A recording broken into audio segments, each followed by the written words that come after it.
Chapter 2, we're going to learn some key topics. We're going to study what is value and value creation process and some definitions, service providers, service consumers, stakeholders. And we're going to study some of the stuffs around product and services, service relationships, and value, outcomes, cost, and risk. So we're going to study around that areas. Yep.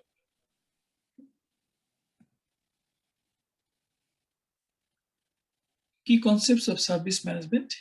Important concepts of service management including the nature of value and value co-creation, organizations, service providers, service consumers, and stakeholders, product and services, service relationships, value, outcomes, cost, and risk. So these concepts apply to all organizations and services regardless of their nature and underpinning technology. So these are the concepts we're going to discuss in details. Definitions. What is service management? Service management is a set of organizational capabilities for enabling value to customers in the form of service. Organizational capabilities means, let's say you have people, you have infrastructures, you have budget, you have expertise. With all these capabilities, how you can create value for your customers in the form of service, that is the main thing with this service management. So service management means, in a way, enabling value to customers in the form of service.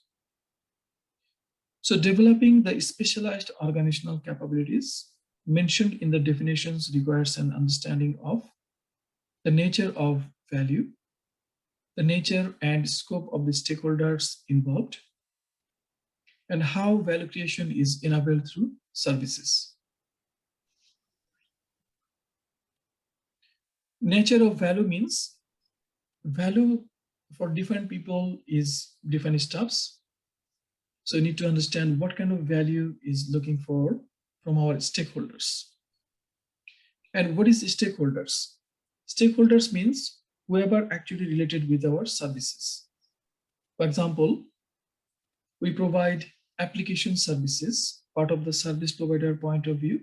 Let's say we provide one of the application services to our customers. So those scenarios, whoever providing those applications from the service provider side, users, customers, managers, partners and suppliers, everybody, they are actually stakeholders. Any governing body, so they also part of these stakeholders. So if you'd like to create value, you need to understand the stakeholders who are involved within that services and how this value creation is enabled through services. And nature of value means what kind of value they are looking for. Is it related with cost? Is it related with service and products? So you need to understand that nature as well.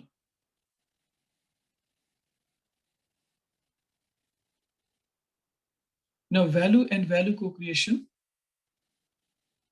Key message: the purpose of the organizations is to create value for stakeholders. Value means the perceived benefits, usefulness, and importance of something. The term value is used regularly in service management, and it is a key focus of ITIL 4. It must therefore be clearly defined. So when you're talking about value, like we are going to create value for our customers and for the organizations as well. So that means value means perceived benefits, usefulness, importance of something. Let's say you spend with your customers and you spend some time with your customers to resolve some issues. So at the end, when you resolve that issues, whether it will be benefits for their customers or not, is it useful for their customers or not, or is it important for them or not? So that is the main purpose of value. If it doesn't meet these steps, or if you spend some time with your customers at the end of the day, it doesn't create value. So that means that is not a proper outcome. Yep. Now, value co-creations. Organizations recognize that value is co-created through an active collaborations between providers and consumers, as well as other organizations that are part of the relevant service relationships. So organizations recognize that value is co-created through an active collaborations. Value co-creations happen with active collaborations between providers and consumer. That means if you work for a company and let's say you're supporting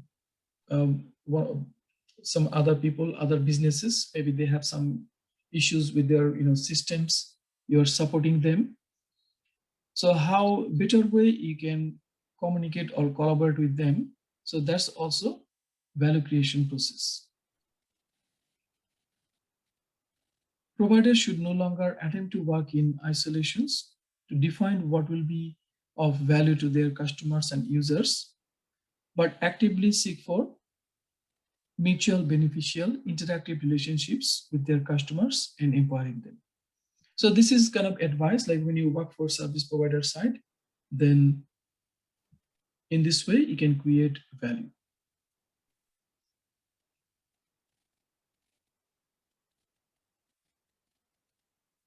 Now there are some other terms: organizations, service providers, service consumers, and other stakeholders.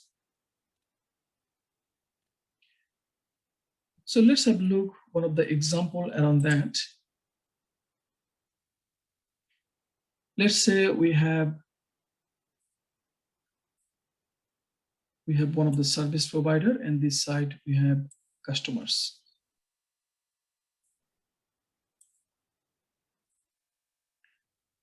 So this is service provider. They provide application services. So let's say they have some cloud services. They're running that applications in here.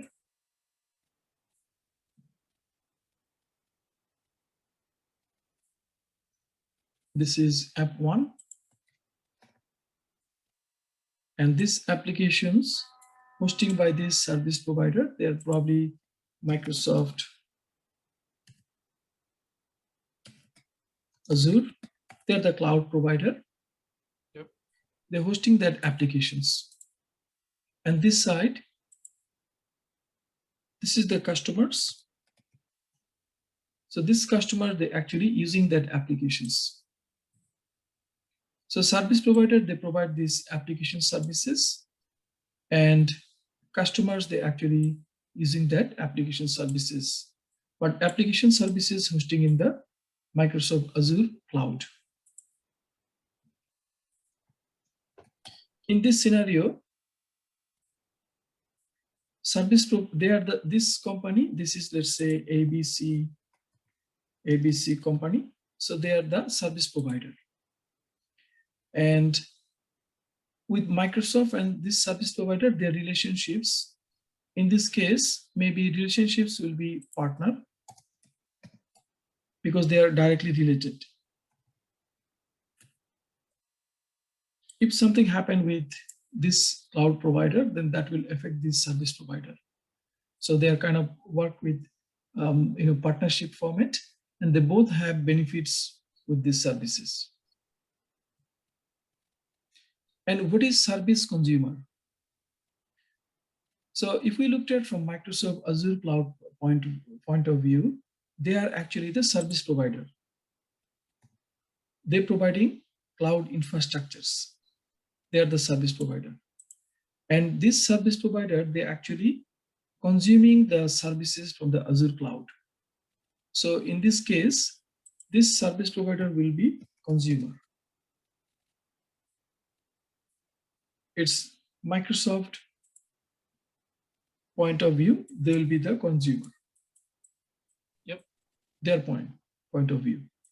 And On the other side, we have the customers, and we have some users. For example, user 1, user 2, user 3, and so on. So what is the difference between customers and user? User means the people who are using the services in day-to-day basis. They are the user. And customer means who actually purchase the service, who actually purchase the service, define the requirements. Define the requirements. They are the customers. Customers, communicate with service provider. Service provider is ABC company. So customers will communicate with them, define their requirements, and they will have service level agreement, which is SLA. Yep.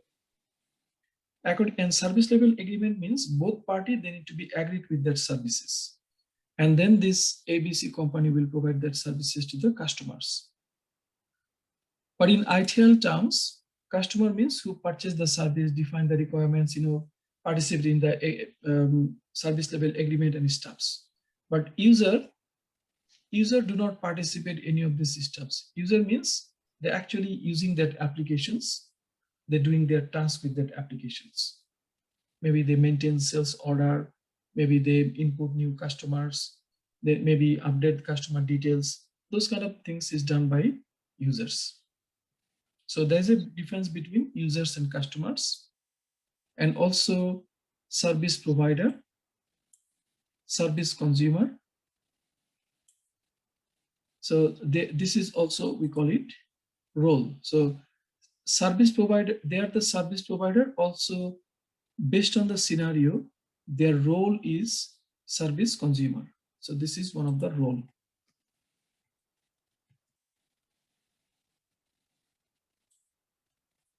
Okay. Yep. And around these services, we have service providers, partners, customers, users. They are all called stakeholders. Everyone is stakeholders. And when you create value, we're always talking about create value for stakeholders. Create value for stakeholders. That means you're not creating value for your customers only. Your customer is happy, but user having problem. Or your customers and user both happy, but your service provider not happy with that. Or everybody happy, but service provider not, this service provider, they're not, or partners, they're not happy with that. So that will have impact with overall, activity. So that's why we call it create value for stakeholders. That means you need to create value for everyone and maintain the balance.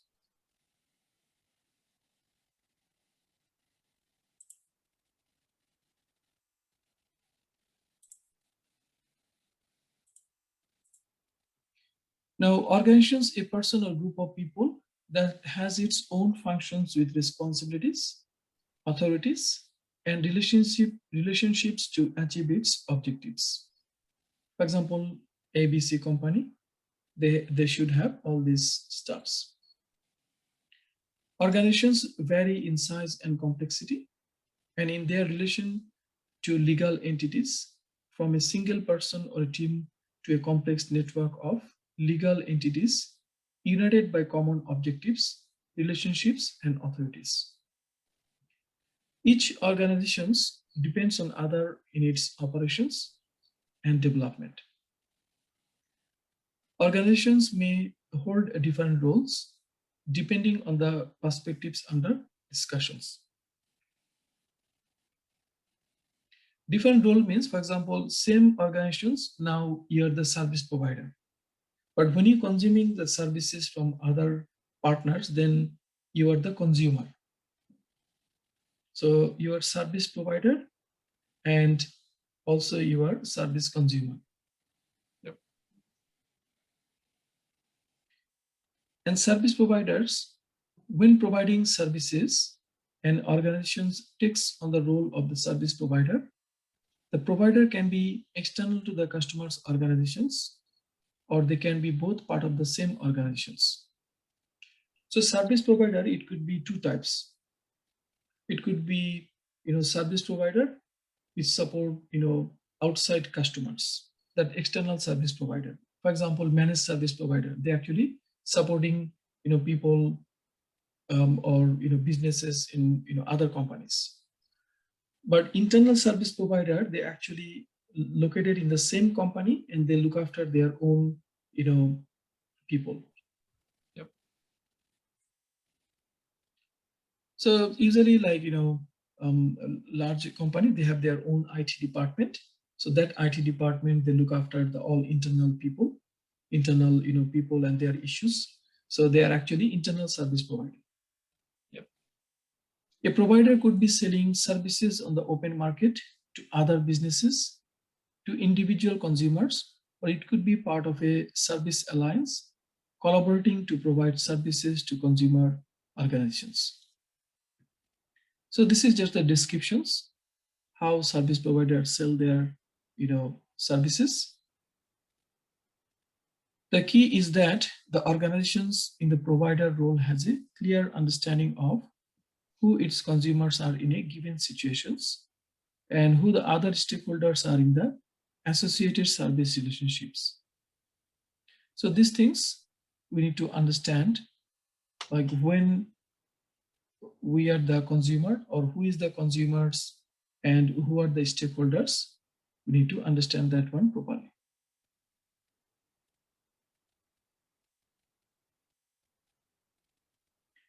Now, service consumer, when receiving services, an organization takes on the role of the service consumer,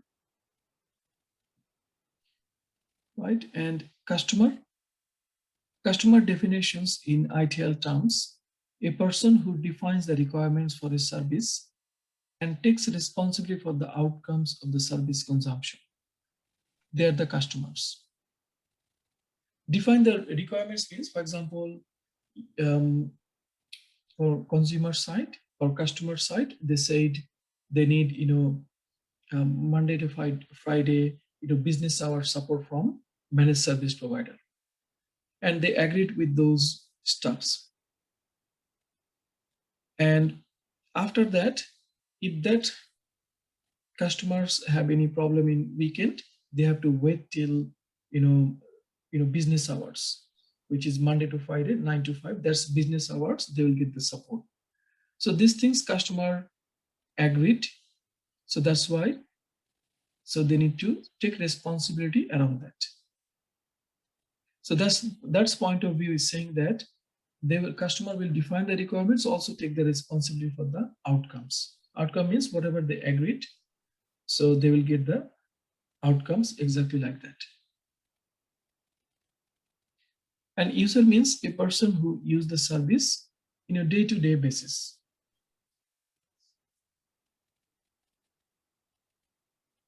For example, in managed service provider point of view, you may have many people working in the company. They're the user. User may come and goes out from the company, but your agreement with your customers and staffs will remain same. Sponsor means who provide financial support or who authorize the budget. A person who authorizes the budget for service consumptions, they're the sponsor. There are some other stakeholders. A key focus of service management is the way that organizations co-create value with their consumers through service relationships. Beyond the consumer and provider roles, there are usually many other stakeholders that are important to value creation process. Examples include individual employees of the provider organizations, partners and suppliers, investors and shareholders, government organizations such as regulators and social groups. So they are the stakeholders. For the success and even the continued existence of an organization, it is important that relationships with all key stakeholders are understood and managed. So this is important part. In order to succeed, we need to understand this stakeholders relationship with businesses.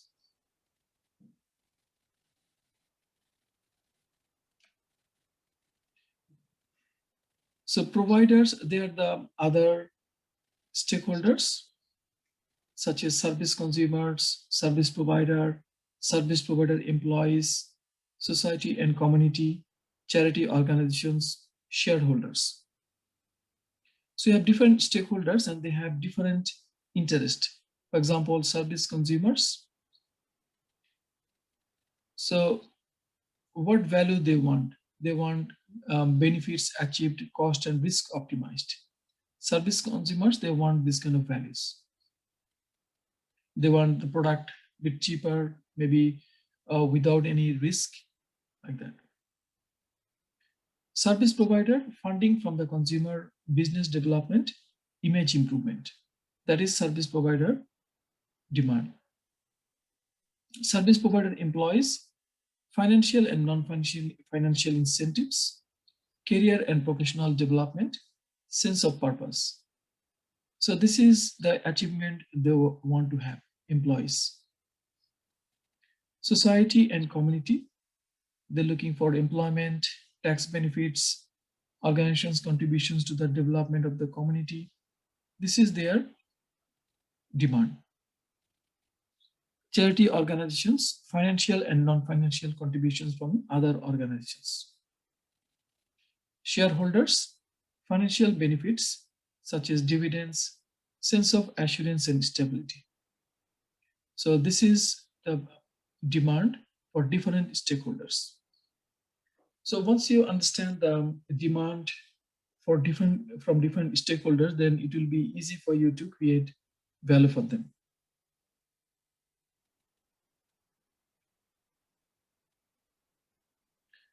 Now, other sections we have, this is products and services. The central component of service management is the service, and the nature of services will now be considered and an outline given of the relationship between a service and a product. So let's have a look at this product and services and their differences.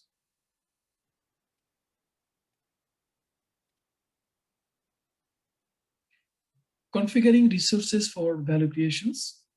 Key message. The services that an organization are based on one or more of its products. Organizations own or have access to a variety of resources, including people, informations and technology, value stream and processes, and suppliers and partners. Products are conjuring of these resources, create the organizations that will potentially be valuable for its customers.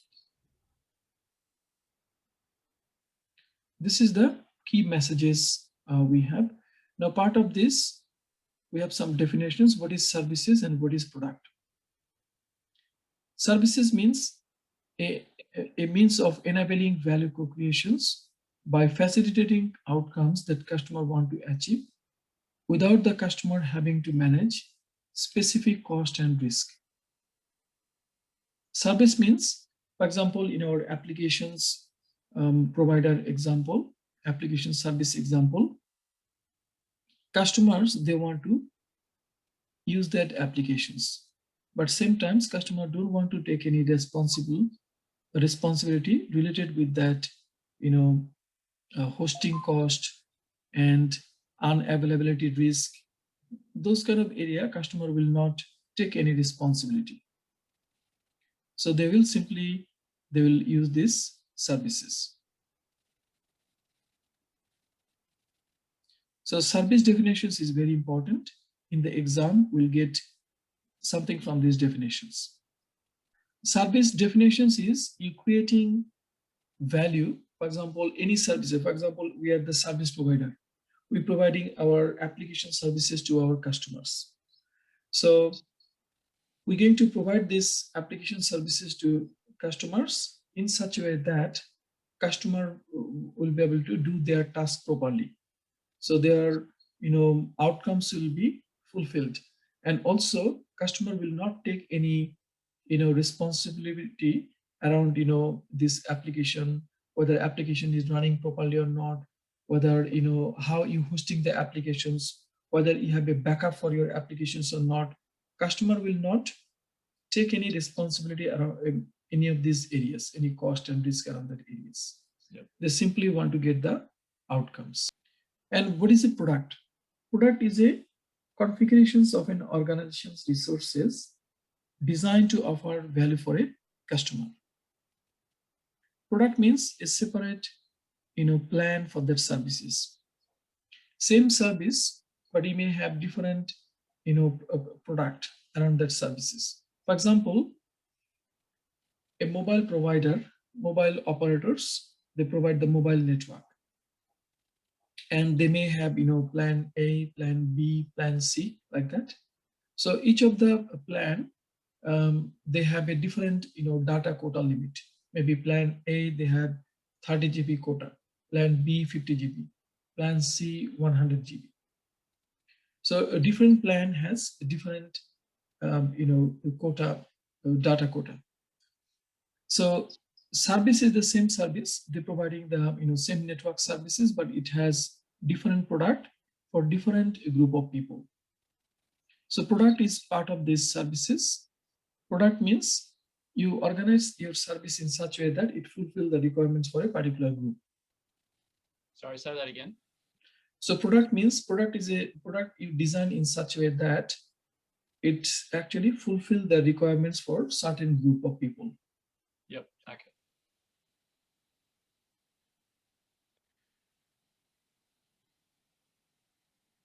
So if you have only one product, then it will not create value for everyone. That's why you need to do different configurations, and then it designed in such a way that it will offer value for different customers.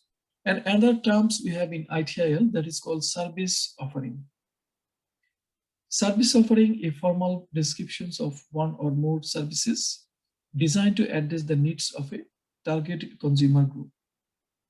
A service offering may include goods, access to resources, and service actions. Service offering means, package. That means multiple service you combine together and you create some solutions for your customers, and then you provide their services. Service offering means package. That may include, you providing, some hardware device. You provide, access to your services, and also you provide some post support. Combinations of all these things, we call it service offering. So goods means supply to the consumer, ownership is transferred to the customers, consumer takes responsibility for the future use. For example, you may sell laptop or desktop to your customers. And access to resources, maybe ownership is not transferred to the customers. Access is granted or licensed to the consumer under agreed terms and conditions. The consumer can only access the resources during the agreed consumptions period and according to other agreed service terms. For example, your company providing application services. So they are not owner for that applications. This is kind of software as a service, same as Office 365 or Google G Suite. Or maybe your customized applications you're providing to your customers. So they will have only access to that applications. Now, service actions is performed by the service provider to address a consumer's need, performed according to an agreed with consumer. User support, replacement of a piece of equipment. So that kind of things is part of the service actions. That means you provide push support, like customer having some problem with their password, their account get locked out, or they can't access any particular tab or some of the stuff. So you provide support around that. So service offerings, this is one of the things we have in our service provider sites.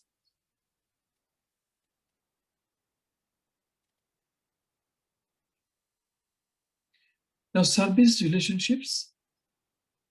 Service relationships are established between two or more organizations to co-create value. In a service relationship, organizations will take on the roles of the service consumers. The two roles are not mutually exclusive, and organizations typically both provide and consume a number of services at any given time. So this is service relationships. Service relationships always happen between partners and suppliers. It's usually between two or more organizations to co-create value.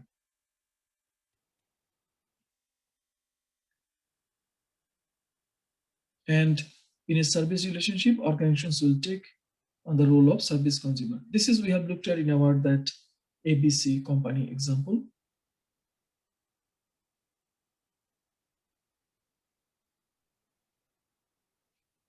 Now, the service relationships model, when services are delivered by the provider, they create new resources for service consumers or modify their existing ones. For example, a training service improves the skills of the consumer's employees. A broadband service allows consumers' computers to communicate. So different services, they have different, results. A car hire service enables the consumer's staff to visit the clients. By using those services, consumers can manage staff visits, visit to clients, and all these stuffs. A software development service creates a new applications for the service consumer. So these are the service relationships model example.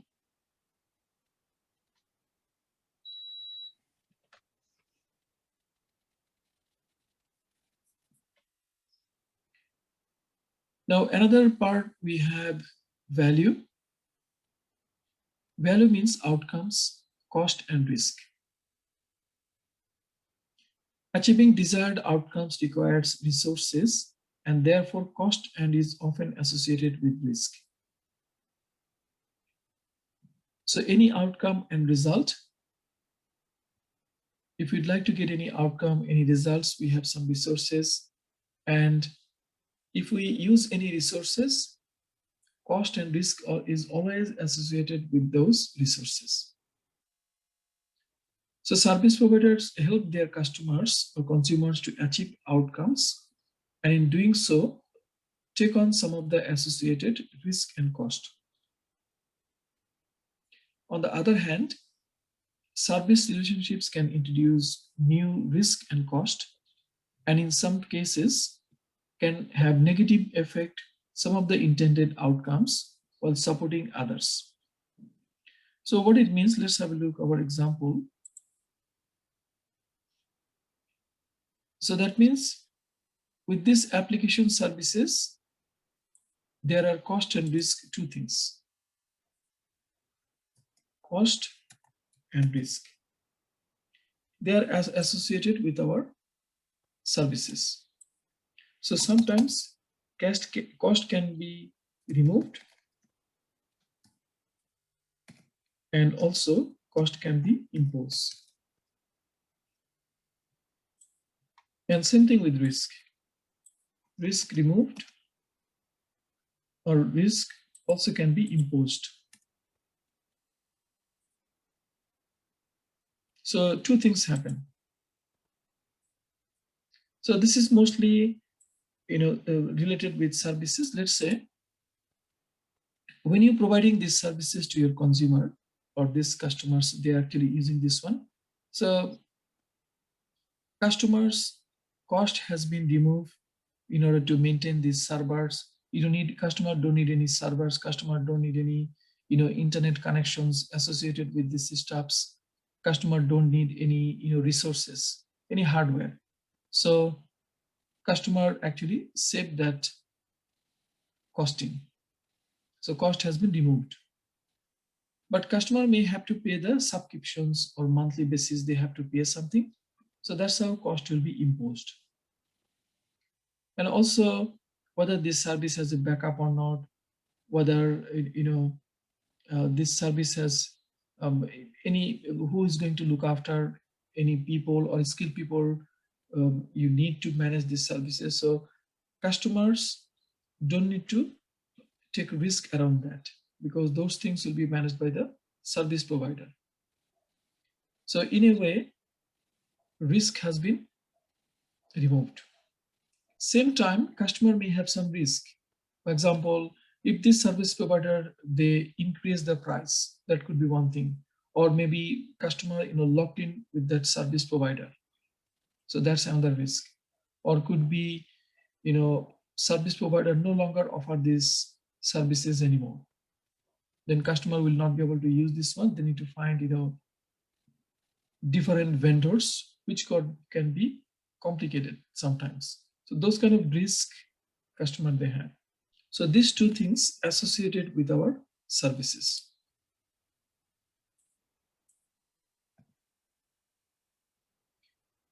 Now around our services, we have another definitions called outcomes.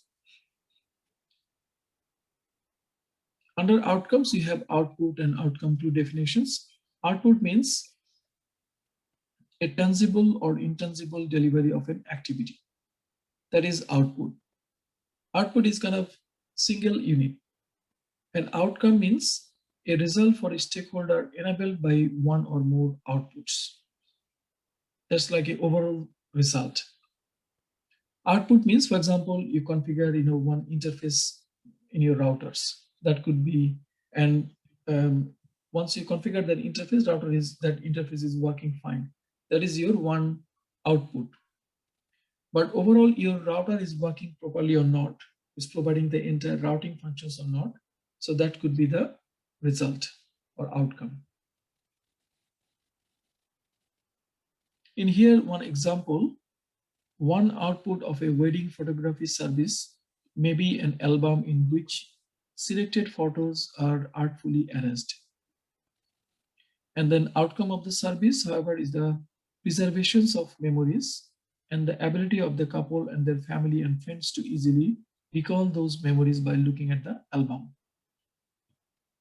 So output is single, pictures. You can see individually, you can see all the, pictures and stuffs. But if you'd like to get the entire, view, then maybe you're going to look at that album. That can provide you the entire outcome. Cost means the amount of money spent on a specific activity or resources. From the service consumer's perspective, there are two types of cost involved in service relationships. Cost removed from the consumer by the service, a part of the value propositions. This may include cost of staff, technology, and other resources, which the consumer does not need to provide. Cost imposed on the consumer by the service, this is called the cost of the service consumption. The total cost of consuming a service includes the price charged by the service provider, plus other costs such as staff training, cost of network utilizations, procurement, etc. Some consumers describe this as what they have to invest to consume the services. Right? So these things we have looked at how cost can be removed, how costs can be applied. Similar thing we have with risk. Risk means a possible event that could cause harm or loss or make it more difficult to achieve objectives. Can also be defined as uncertainty of outcome and can be used in the context of measuring the probability of positive outcomes as well as negative outcomes. So this is the risk. Risk, mostly we talk about negative outcomes. There are two types of risk that are of concern to service consumers. Risk removed from a consumer by the service. This is part of value propositions. This may include failure to the consumer's server's hardware, lack of staff availability. In some cases, a service may only reduce a consumer's risk but the consumer may determine that this reduction is sufficient to support the value propositions. Right? This is we have looked at in our applications example. Risk imposed on a consumer by the service, that means risk of service consumption. This is an example of this would be a service provider ceasing to trade or experiencing a security breach. So this is risk imposed, right? These are the example we have looked at. Cost and risk can be removed and can be imposed as well. So when you're dealing with these, services, that time we need to consider these steps as well. Now, in our service management, we have another terms, utility and warranty. Utility means the functionality offered by a product or service to meet a particular need. Utility can be as what service does and can be used to determine whether a service is fit for purpose. That's utility. And warranty, assurance that a product or service will meet agreed requirements. That is warranty. Warranty can be as how the service performs and can be used to determine whether a service is fit for use. So fit for purpose and fit for use. Utility means, for example, your application service is working fine. So your customer can access your applications. They can do some task over there. So that means it's actually fit for purpose. But warranty terms is, let's say, while customer using that applications in a particular day and time, customer cannot input some informations in these application services. Maybe they have some difficulties. It could be because of internet connections. It could be many people accessing the applications on the same time. So that scenarios, customer may have some problem. So that means it doesn't meet the requirements on the time. So that is the warranty terms. That means service is not fit for use. So fit for purpose and fit for use, both things you need to have in the services. It doesn't mean only, it shouldn't be only fit for purpose. Fit for use should be there as well. Both things need to be there. Right. Let's say another example, you fix something for the customers. So that means fit for purpose, this is good. But whether that fix will work properly or not, so that is actually fit for use. So purpose and use both need to be together, otherwise it will not create value. So in these chapters, mostly we have looked at some definitions and definitions around our service management terms and some features.